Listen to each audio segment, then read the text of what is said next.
ng mababang paaralan ng Yocos Elementary School, mga magulang, at sa ating mga nangungunang estudyante, magandang hapon po sa ating lahat.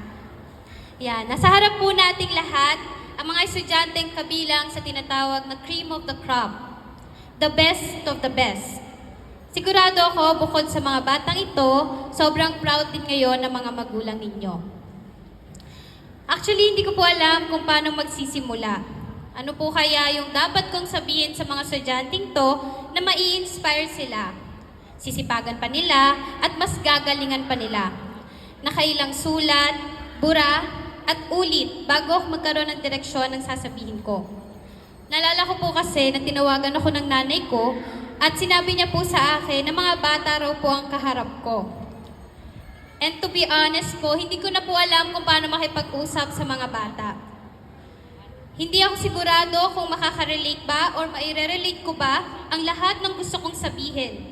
Ni hindi ko nga po maintindihan yung favorite nilang line na 6'7".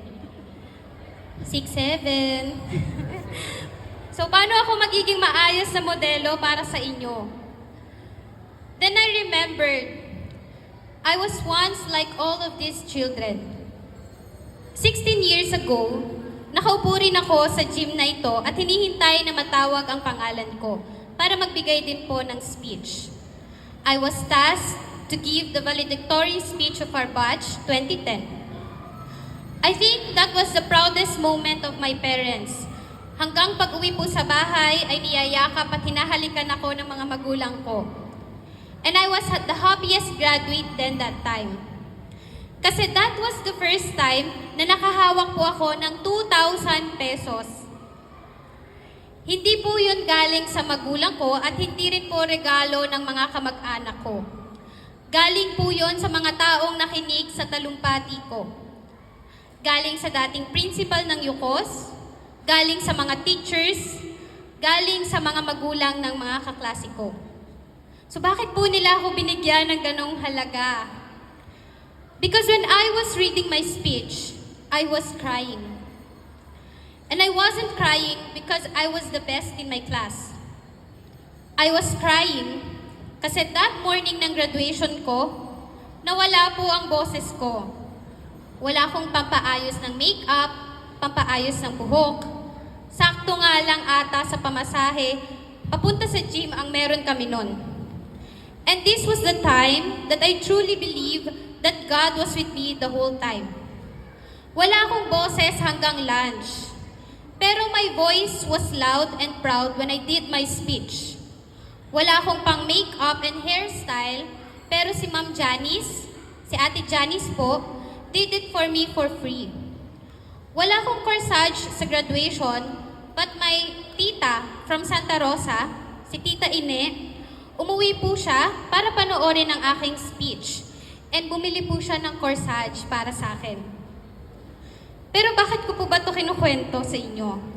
Hindi po para i-romanticize ang kahirapan. Kasi to be frank, life would have been a lot easier for me if we have had more resources than what we had back then. Kinukwento ko to kasi I was a survivor.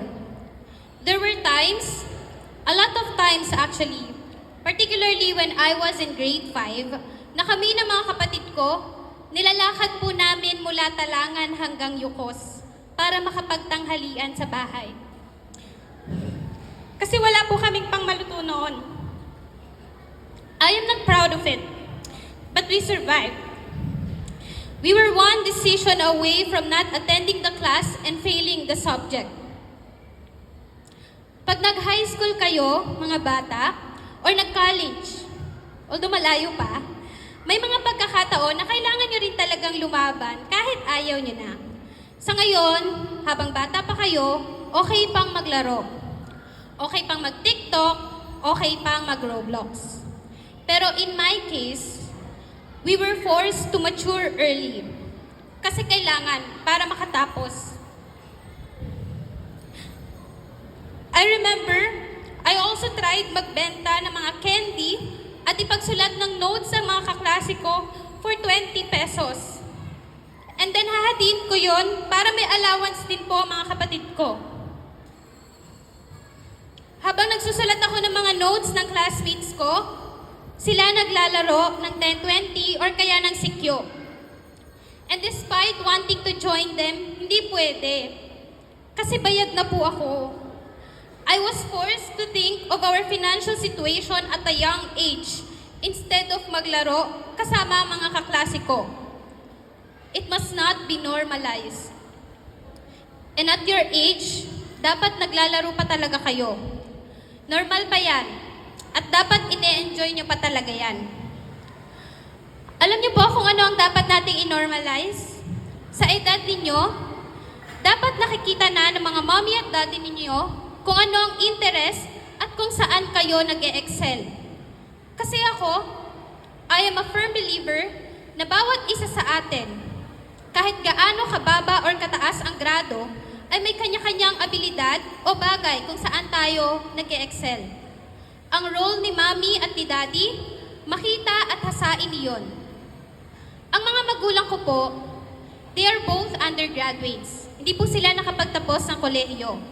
Hirap po para sa kanila na tulungan ako sa aking ACADS. Pero naniniwala sila na matalino ko. Hinasa nila ang abilidad ko in a way na kaya at alam nila kung paano. Kasama ko po, kasabay ko po silang nagpupuyat. Kung kailangan kong gumising na maaga, 4:00 pa lang po gising na ang nanay ko. Kasabay kong magkape habang ako nagbabasa ng libro. I did not set foot in this elementary school with the knowledge na I will be the valedictorian of our batch. Grade 1, when my teacher was evaluating how I read and comprehend a short story, and hindi niya mapigilan na ikumpara ako sa aking ate. My ate was also a consistent honor student. People around me were expecting na mag-excel kagaya niya. But my parents, they did not expect anything from me back then. Bago ako mag-grade 1 at marinig ang komentong iyon sa aking naging guro, I wasn't aware na magaling pala ang ate ko. I did not know that kasi wala namang pressure before na dapat ganito ka or ganyan ka. I was an average student when I was in grade 1. I did not excel in English, Filipino, reading, or math. Pero one decision turned my life around. Nagpa-math quiz con sa room namin and I ranked 4th sa klase. I wasn't supposed to compete sa math talino. 3 lang po kasi ang kailangan, pero pang-4 ako. Fortunately for me, nag-quit po ang 3rd placer. And my teacher asked me, si Mrs. Dorado, kung gusto ko raw ba partahan yung estudyanteng yon. Kung kaya ko raw ba? And I said, yes, kaya ko. Kinakabahan ako noon, pero tinanggap ko yung challenge. Then I started to study intensively. Review sa weekend, review after class. I even attended MTOP. I remember my nanay, gigisingin pa ako ng 5 a.m. kasi narinig daw niyang nagre-review yung kaklase ko nung bumili siya ng pandesal. And I became competitive in a good way. And I excelled. If I did not say yes kay Mrs. Dorado, I would have not become our class top student. Baka hindi ako nag-aral ng ganun ka-intensive if hindi ako nabigyan ng opportunity na umuo sa responsibility na i-represent ang YUKOS. I don't actually know if it's too early para sabihin sa mga batang ito, pero kagaya ng kwento ko, kapag may nagtanong sa inyo kung kaya nyo ba, walang ibang sagot kundi oo, kaya nyo. Hindi kayo dapat tumigil sa kung ano pa lang ang meron kayo. Challenge yourself and continue to grow. Lastly, last na po, what I am now, my growth, hindi po ako ang unang nangarap nito. Actually, tatay ko po ang unang nangarap sa akin. I was in grade 4 when he first mentioned na sa UP ako magka-college. I did not even know kung ano ang UP or saan ang UP. Sabi ko na lang noon, sige, oo, doon ako papasok. Nung nag-enroll ako, kasama ko po ang tatay ko. Naghahanap kami ng dorm and sobrang mahal po ng dorm around the campus. And ano lang po ba ang trabaho ng tatay ko noon? Nagbabasa lang po siya ng metro ng tubig. If tama po ang tanda ko, wala pa pong 3,000 ang sweldo noon sa isang buwan. And I remember telling him na sa isang buwan, baka gumastos sila sa akin ng 9,000. Wag na lang kaya. And hindi ko po malilimutan ang sagot sa akin ng tatay ko. Ang sabi niya po sa akin, wag mong isipin yon. Kaming bahala ng nanay mo. Itong huling kwento ng talumpati ko, hindi para sa mga bata sa harap ko, kundi para sa mga magulang na nandito ngayon. Nawa, sa awarding na ito, kayo ang unang sumama sa mga anak ninyo na mangarap. Nawa, sa oras na kailanganin kayo ng mga anak ninyo at humingi sila ng tulong, kayo ang una nilang tatawagan at sasabihan ng problema. No man is an island, and so are the kids in front of us. Ang pagyabong ng mga bata sa harap nating lahat ay hindi lamang nakadepende sa kanila. As an adult, our role is to make life a little less hard for these kids.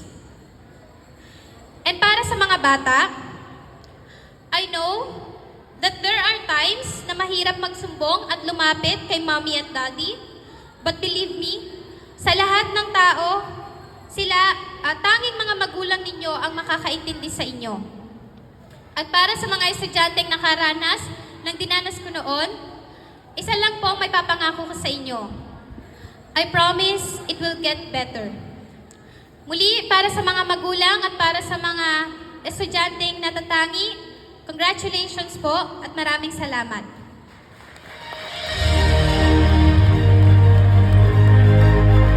Maraming pong salamat, Binibining Sophia Lely. Habang nagbabahagi siya ng karanasan, hindi ko mapigilan tumulo ang luha ko kasi ramdam na ramdam ko. Ano po? Para sa inyong inspiring message na talaga namang tumatak sa puso namin. Ano po? Para sa mga batang paparangalan. At ngayon po naman para igawad ang plaque at sertipiko ng pagkilala sa ating panauhing tagapagsalita, tinatawagan po natin muli ang ating mahal na punong guro,